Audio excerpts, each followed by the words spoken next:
Chris Supala was a vibrant, active young man from Portland, Oregon. Born on November 4, 1988, he lived in Tigard, Oregon, and was raised in Beaverton, where he attended Holy Trinity Catholic School and Jesuit High School. He graduated cum laude from Oregon State University in 2012 with a Bachelor of Science in Accounting and Finance.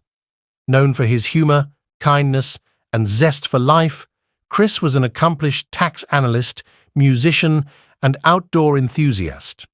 Upon graduation, he worked for Precision Castparts as a tax analyst from 2012 to 2021.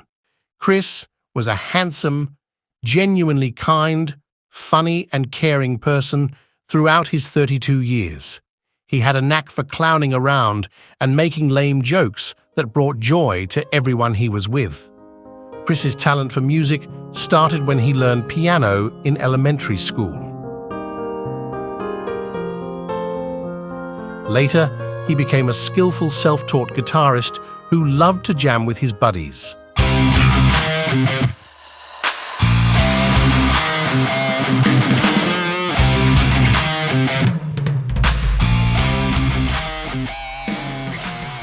Chris loved being out in nature from an early age. He learned to ride a bike at 4 years old, which led to performing tricks while BMX biking.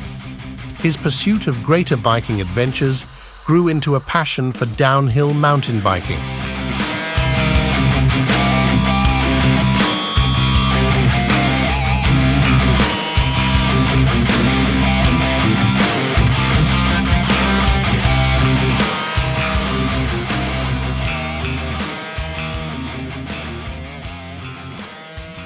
He was often seen performing jaw-dropping aerial tricks on his bike, stunning those around him.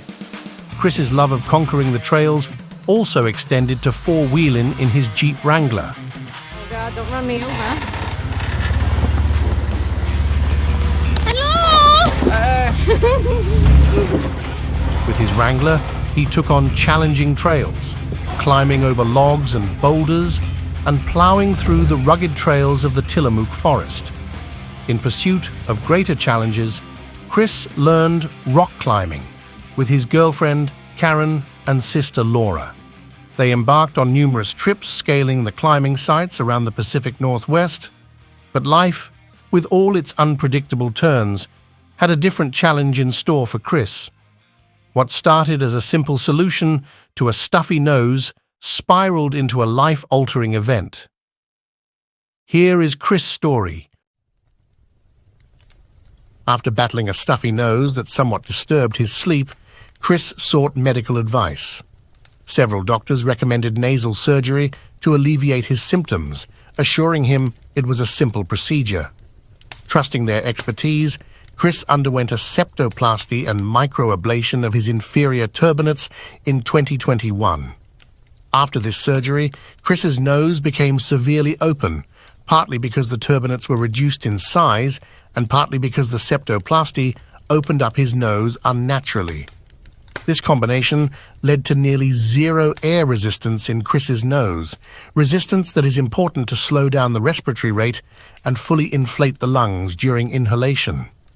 The heat from the ablation also fried Chris's turbinates and destroyed sensory receptors on the surface of the turbinates, receptors that allowed Chris to sense that he was breathing. Chris could no longer sense air passing through his nose. No matter how or how much he breathed, he felt a constant sense of air hunger because these receptors were lost.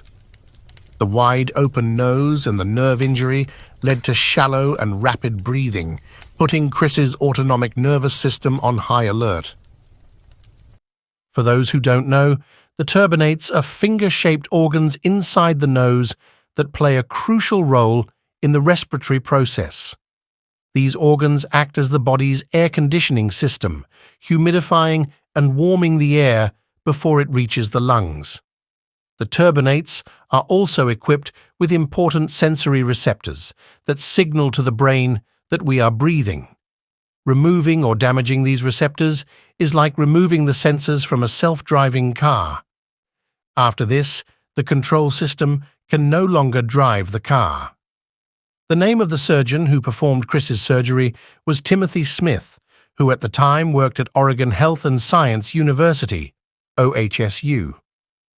Before the surgery, Smith assured Chris that it was a low-risk procedure and that he had never seen any cases of empty nose syndrome, ENS, in his practice.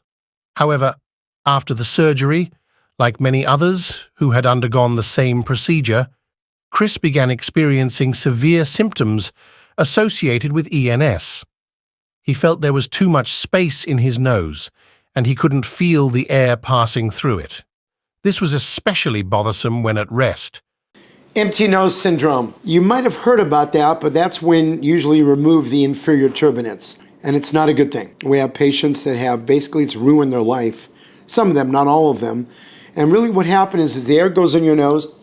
It's such a big, what we call circular area, that the air bounces off of different parts of the nose, and there's no resistance so that you can feel the air going in your nose. You can feel it going in. That's resistance. But when there's a huge, gigantic tunnel per se, you can't feel any air going in your nose, and you feel like you have chronic nasal obstruction, which can drive patients crazy. No matter the method or volume of his breathing, Chris couldn't feel satisfied with his breath.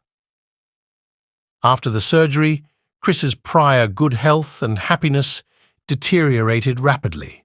He could no longer eat or sleep and always felt short of breath. 3 months after the surgery, Chris's symptoms had become unbearable. He described it as feeling like a plastic bag was over his head, gasping for breath with every shallow inhalation. Even if he managed to fall asleep with the help of medication, he would jolt awake shortly after. His brain, no longer able to sense his breathing as it once did, reacted as if he was suffocating. These harrowing symptoms left him in a perpetual state of exhaustion, anxiety, and deep distress, pushing him to the brink of what he could endure. On a quiet May morning, as spring gave way to summer, the town of Tigard was bathed in the soft glow of the early morning sun. Birds sang harmoniously with the rustling leaves, and the air was fragrant with the scent of blooming flowers and fresh greenery. But this day was different. The usual tranquility of Chris Supala's home felt heavy and silent.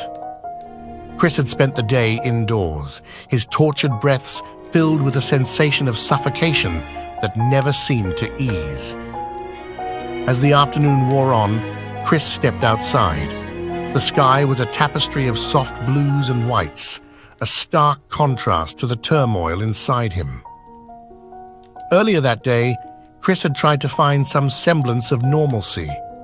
He had scrolled through old photos on his Instagram, reminiscing about better times. Pictures of him and his friends having fun with the Jeep out in the forest, snapshots from his many rock climbing trips, and videos from his exhilarating downhill mountain biking adventures filled his feed.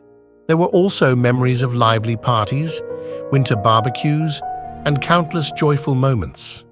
Among these were numerous photos of Chris with his beloved dogs, capturing the special bond he shared with them. Each photo was a bittersweet reminder of a life he felt slipping away. With these memories weighing heavily on his heart, Chris walked into the woods behind his house. The cool afternoon air filled his lungs, but brought no relief. The once soothing chirps of birds now sounded like an eerie soundtrack to his inner turmoil. Chris looked around the woods, a place that had once been his sanctuary, now a stage for his final act. He paused for a moment, feeling the rough texture of the tree bark under his fingers, grounding him in his decision. The weight of his suffering, the relentless battle for each breath, had driven him to a place where he saw no other escape. He walked deeper into the woods, seeking the solace he could not find elsewhere. In the stillness of the forest, Chris prepared to leave behind the unbearable torment that had taken over his life. In his final moments, he thought of his family and friends, his mind filled with images of their faces and the sound of their laughter. He felt a pang of sorrow for the pain his actions would cause, but the unrelenting agony he endured left him feeling he had no choice. As the sun dipped behind the horizon, casting the forest in twilight, Chris took his last breath and ventured into eternity. Chris left a note for his family that read, "Please send first responders to recover me from the forest in the back. You do not need to see what happened." Chris's body was found on June 2, 2021 at 2:50 p.m. The once tranquil woods behind his house had become a scene of unimaginable sorrow. The cool air carried the scent of flowers, mingling with the heartbreaking reality of the loss. Chris's family knew that he had been suffering, but the depth of his pain was now tragically clear. On Chris's death certificate, it states the cause of death as asphyxia due to ligature hanging. Additionally, it notes other significant conditions contributing to death, specifically empty nose syndrome, a complication of nasopharyngeal surgery. In his final heart-wrenching message and suicide note, Chris expressed the depth of his suffering, apologizing to his loved ones and explaining that the agony was too great to bear. "My nose feels so empty I can't feel anything at all," he wrote. "I love you always."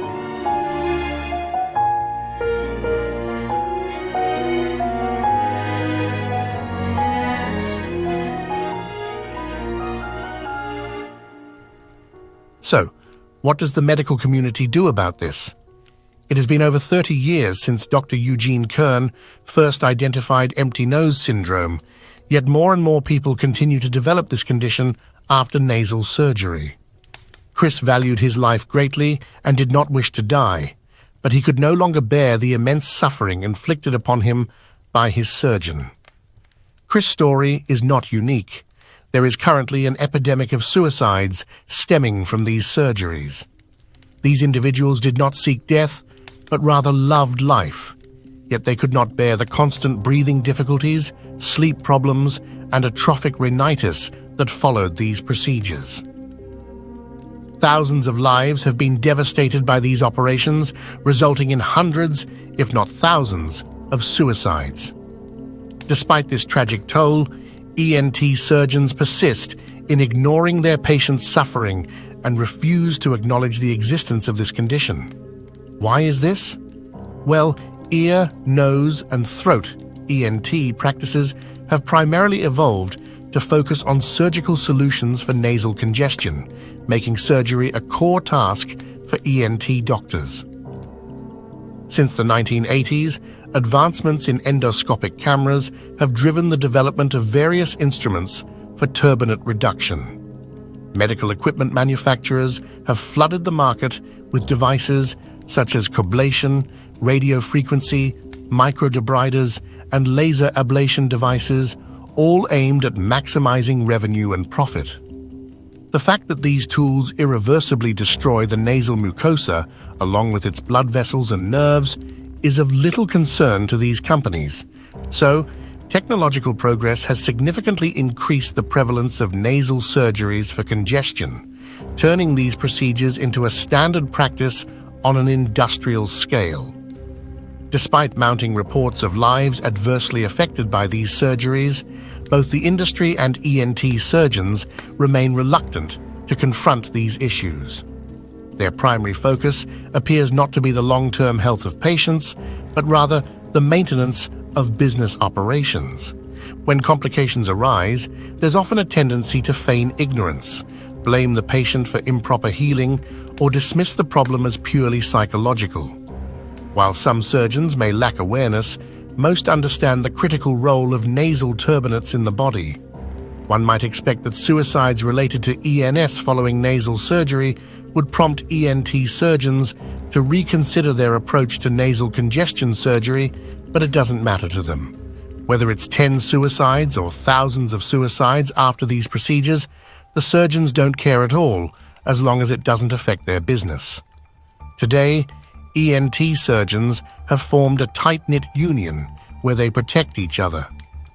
Now, when patients are injured, it's always attributed to their body's poor healing properties or, alternatively, to mental causes.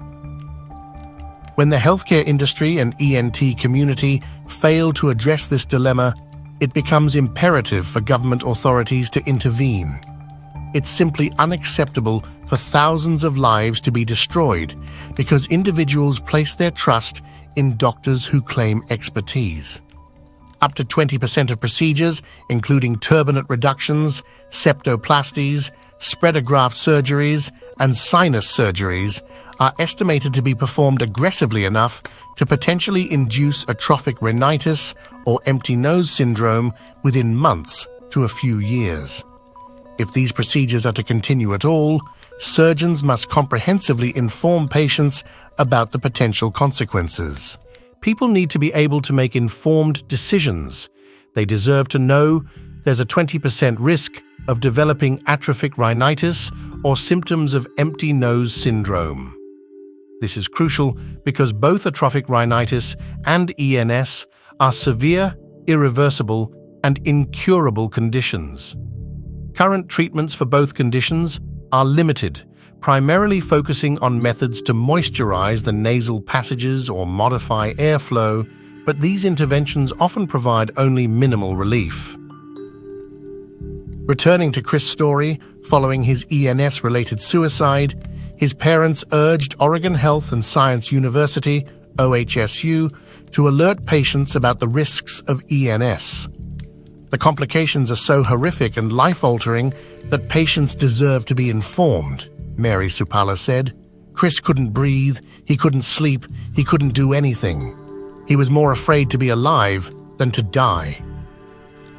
OHSU's patient advocate initially responded to the Supalas, promising to educate doctors, medical students, and staff about ENS. They added, "While we cannot clinically substantiate the diagnosis of empty nose syndrome, we believe in the experience he described." However, several months later, after the Supalas again requested patient warnings, the patient advocate wrote, "As previously communicated, we did not diagnose your son with ENS. We are deeply saddened by your loss, but will not continue this discussion." Reading between the lines of their response reveals their underlying message. We deny responsibility for Chris' death and are avoiding further communication to minimize legal risks if you chooses to sue us. Now let's conclude this video by presenting the ENS death and suicide list. It's important to note that these cases represent only a fraction of all suicides related to nasal procedures. The actual numbers likely reach into the hundreds or even thousands worldwide. As you can see, turbinate reductions, septoplasties, spreader graft surgeries, and sinus surgeries are silent killers. Chris's case is sadly just one among many others.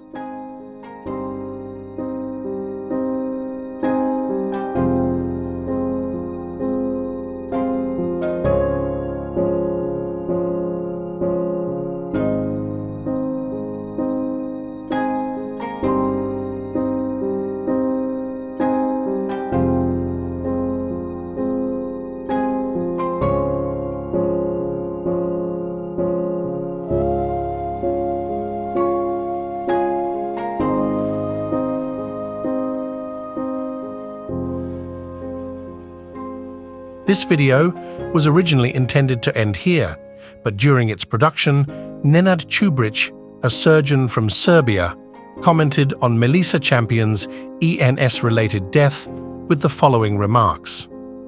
"The problem is in the head, oversensitivity, not all patients get ENS. And yes, it's all in your head, oversensitivity. Nobody forced you to have that operation done, so I don't understand your problem." The empathetic response would have been to express condolences for what happened to Melissa. Instead, like many other surgeons, he chose to blame the patient, suggesting she had mental issues.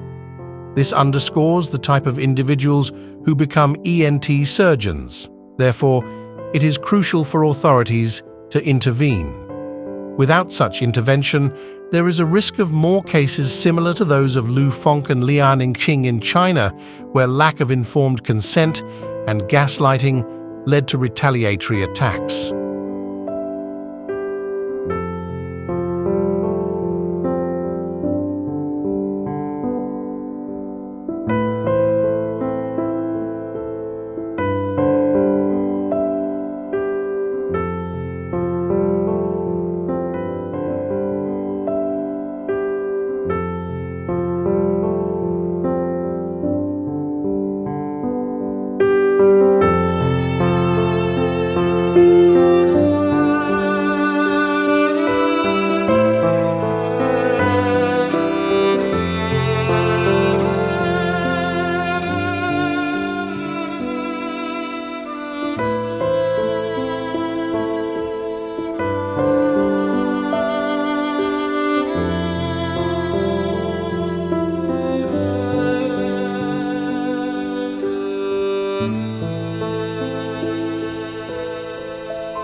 Tighten your valve.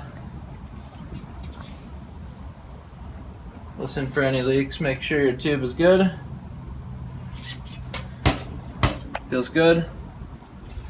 And then begin to put the tire back on the bike. Since this is the back wheel, pull back on the derailleur. And that should be it. Check out your bike, make sure it rolls nicely, and you should be good. The end.